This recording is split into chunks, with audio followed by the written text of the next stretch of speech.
Before you begin to relax, I'd just like to say a little bit about victimhood and how to stop being a victim. There always seems to be people around who will, given the chance, take advantage of and victimise others. Such bullies often test potential victims to see whether they can be pushed around. If they come up against a solid wall, that clearly shows that this person is not for victimising. They will tend to leave them be and seek elsewhere for someone who they can push around. Being firm and direct, and absolutely clear that you are not for victimising, will give your self-esteem and self-respect a huge boost.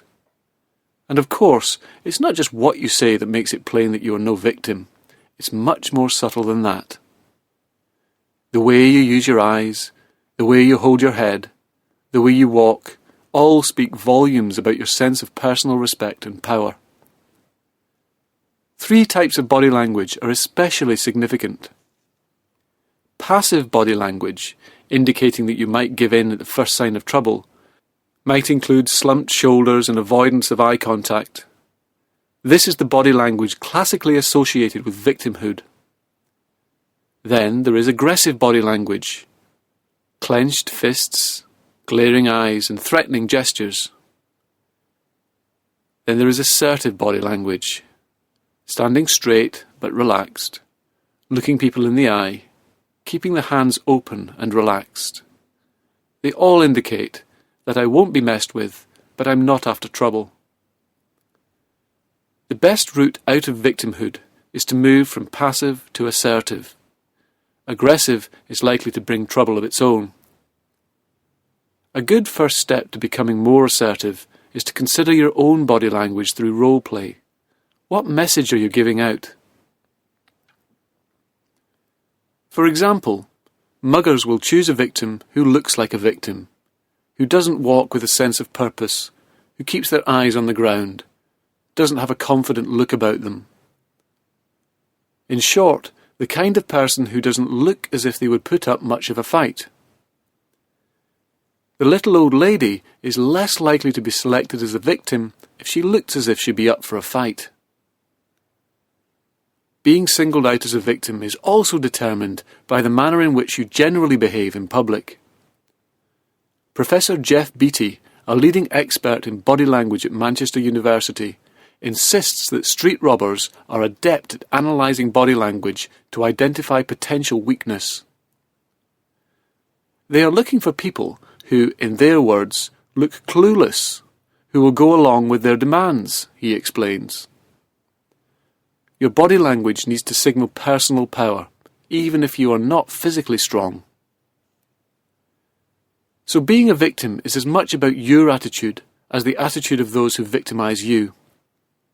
This does not mean that it's your fault if someone tries to victimise you, but it does mean that you can do something to influence the situation.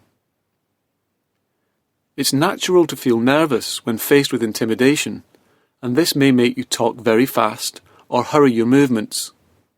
Such nervous behaviour conveys a message of weakness, but fortunately you can take control of it simply by slowing down. Talk slowly and move slowly. After all, you're not a moving target. Relax and slow down, even if you feel intimidated. Your attitudes emanate from you and communicate to the subconscious minds of those around you. It's amazing how many bully victims we've helped change their attitudes, and then they've reported that people who used to victimise them no longer do so. They just seem to sense something different, some line that they can't cross anymore. So now, you can just close those eyes and ensure your body's in a comfortable position. And I'd like to invite you to pay attention to these words, here and now, at both a conscious level and an unconscious level. And one of the wonderful things that happens when you go into a deeply relaxed hypnotic trance that gives you space and time to instinctively learn whole new ways of being in the world.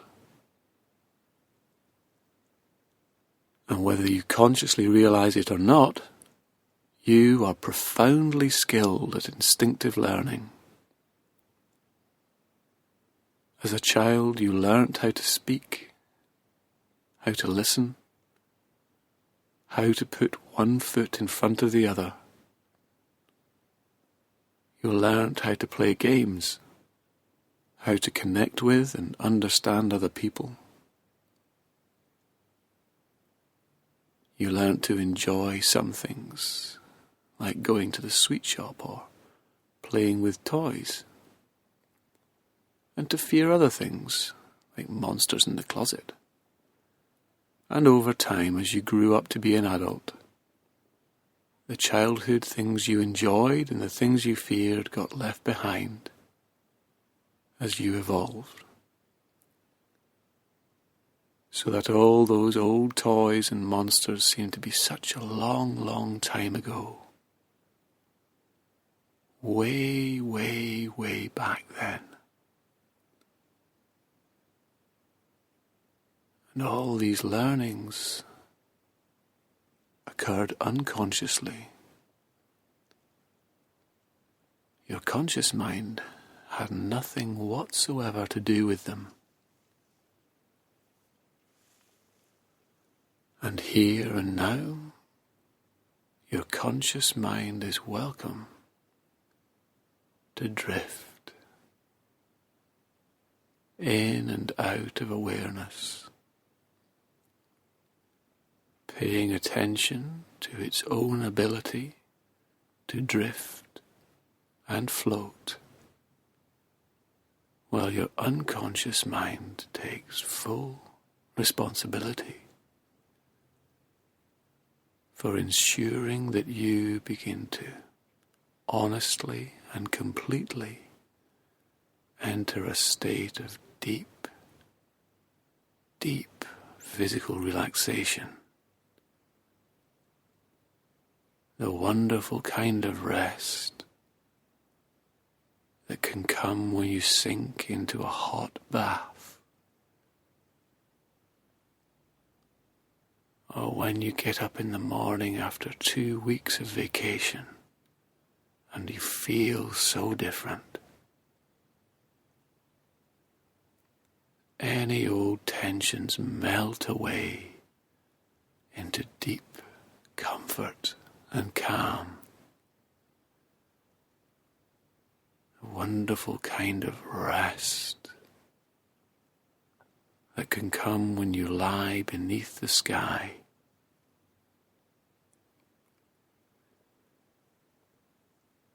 and the sun gently warms your body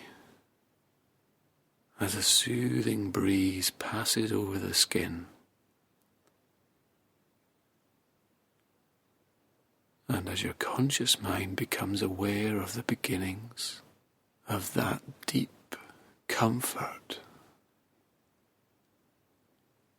washing over that body, your unconscious can begin to search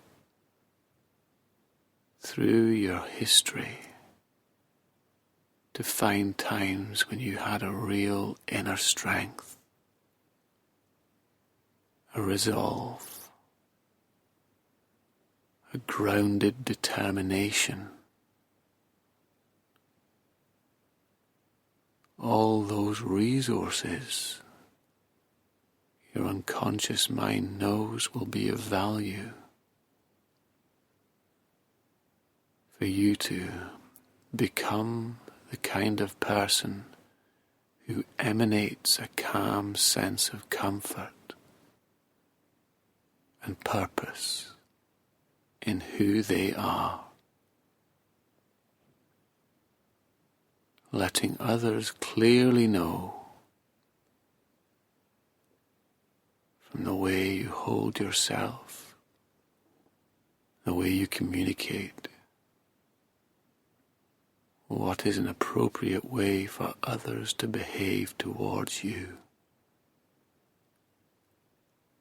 and what is utterly inappropriate. And as your unconscious mind begins to find these times these resources, you can consciously begin to float all the way down into deep, deep rest. From 5, just noticing how still and rested that body has become. To 4, the slow, steady rate of that breathing. To 3, almost as if that body's clothed in a suit of deep relaxation, bathing the legs, the arms, the back, the chest, the stomach, all parts of the body in deepest calm and rest. And 2, as that conscious mind becomes quieter and quieter still. That's it. And then all the way down to 1.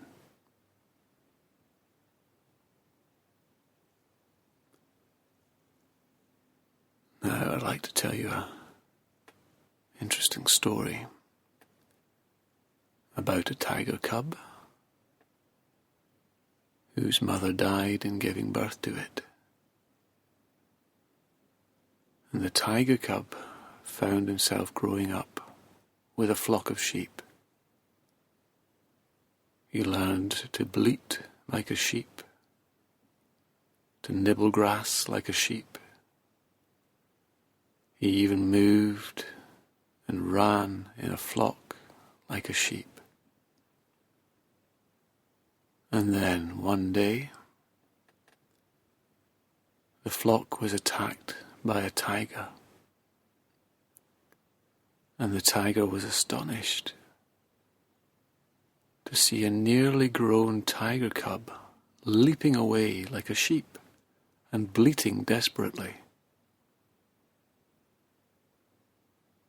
So amazed was he that the tiger ignored the rest of the fleeing sheep and sprang on the cub, grabbing him by the neck. "Oh, please don't kill me," bleated the cub. "Why on earth should I kill you?" roared the tiger. "You're a tiger." "I'm just a poor sheep," bleated the cub, "and you'll kill me and eat me." "Don't be ridiculous," growled the tiger, getting angry now. "You are a tiger." But of course the cub didn't believe a word of that. So the tiger dragged the cub to a nearby pond and made him look in the water. "There, look at your reflection and look at mine. We are the same, you and I. You are a tiger. You always have been, and you always will be." And at that moment, in his shock, the cub felt a tingling of revelation shoot up his spine. And as he gazed at his reflection, he noticed a raw power rushing through his body. And he finally saw the tiger he had always been, looking back at him. And turning to look at his brother tiger, he found himself letting out a deep, rumbling roar of understanding, a roar that made the whole jungle tremble.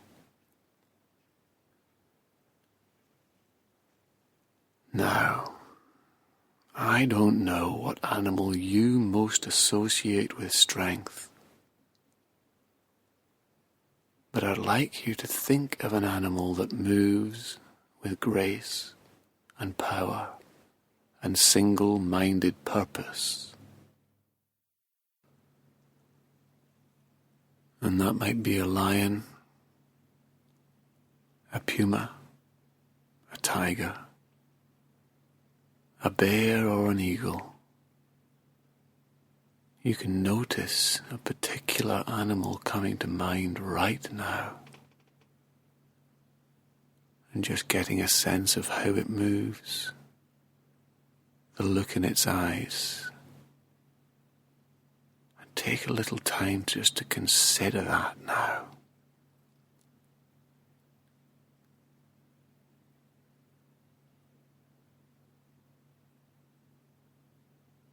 And then you can drift over towards that animal in your mind's eye and float inside it, seeing the world with tremendous precision and focus through its eyes, hearing every sound with crystal clarity, every blade of grass brushing against each other, smelling the air and feeling a deep, rumbling power inside. A power that you can fully absorb here and now as a new way of being. The smooth, graceful way you move, filling you from within with a heightened awareness of what is happening around you and a deep sense of strength. That's it.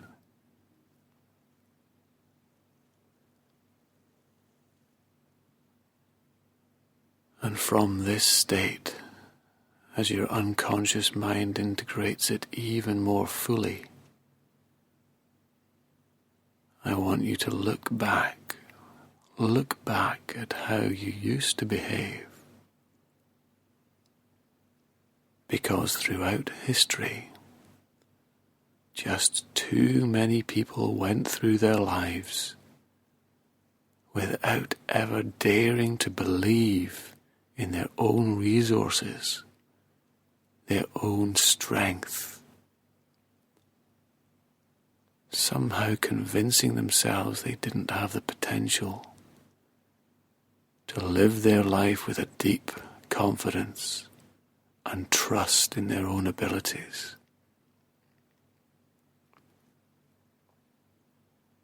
And as you consider a specific time back then, when you behaved in a way that invited others to treat you like a sheep and invited them to push you around,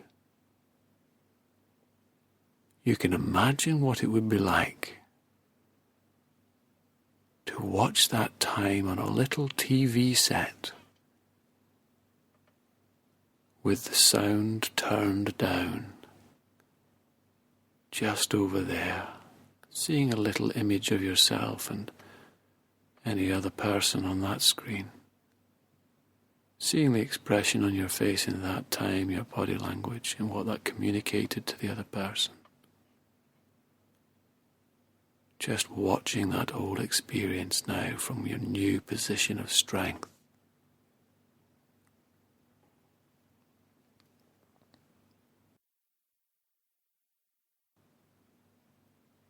And as that memory finishes, I want you to prepare to watch that memory again.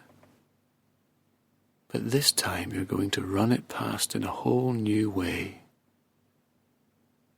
Because as your unconscious gathers all of your personal resources, your strength and power,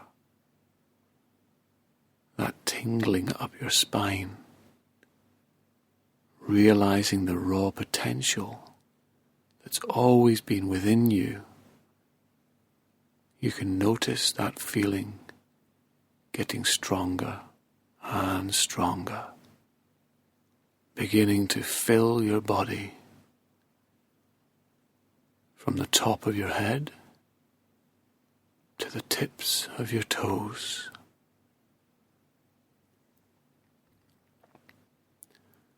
Like you're making the air around you crackle with electricity and power. And as you look at that TV, you can notice the you on the TV screen beginning to feel that same strength as you transmit it through the screen. And as you do so, notice how that image, that TV itself, can grow larger and change, expanding and growing into a vibrantly colourful cinema screen. That's it. And then, as you watch that powerful you deal with that situation in a whole different way, like there's an immovable strength within the you in that screen that lets the other person know you can't be pushed around, you can't be treated like a sheep. You can just notice the difference in your face, in your posture, in the power you radiate at a deeply primal level, and in the way the other person responds to you, totally differently.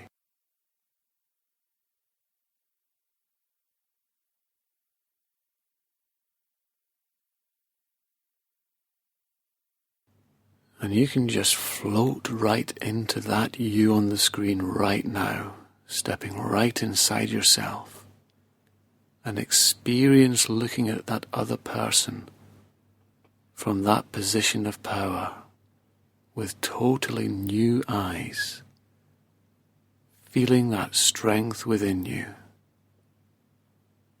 That other person may even look a little smaller. That's it, and that can be an intensely satisfying experience.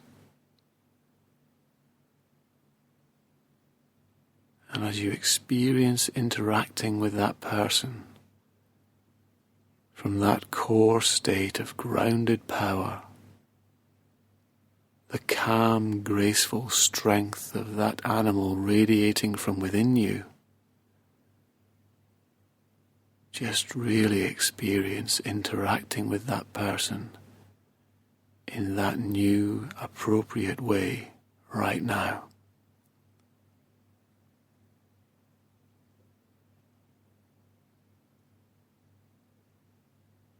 And your unconscious mind can make all the necessary adjustments for this to become your way of being for you right now, so that in the days and weeks to come, you can really surprise yourself by how much inner strength and power you feel, that inner comfort that allows you to be warm and decent and respectful to those who treat you well, willing to be intimate and vulnerable with those close to you,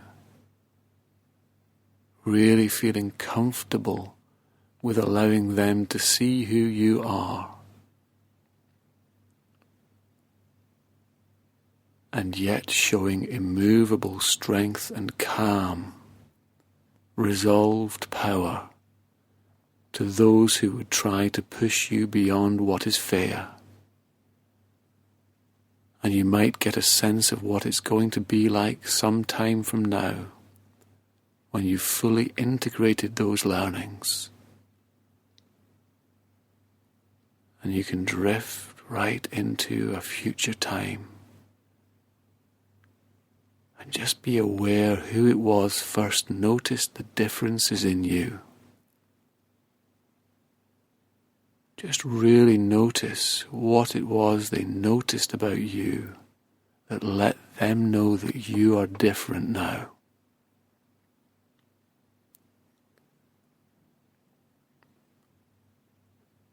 And again, just notice in that future time how it has benefited other areas of your life. What else has it enabled you to do that you wouldn't have done in the past? And what does it feel like to have this strength as an integral part of you now.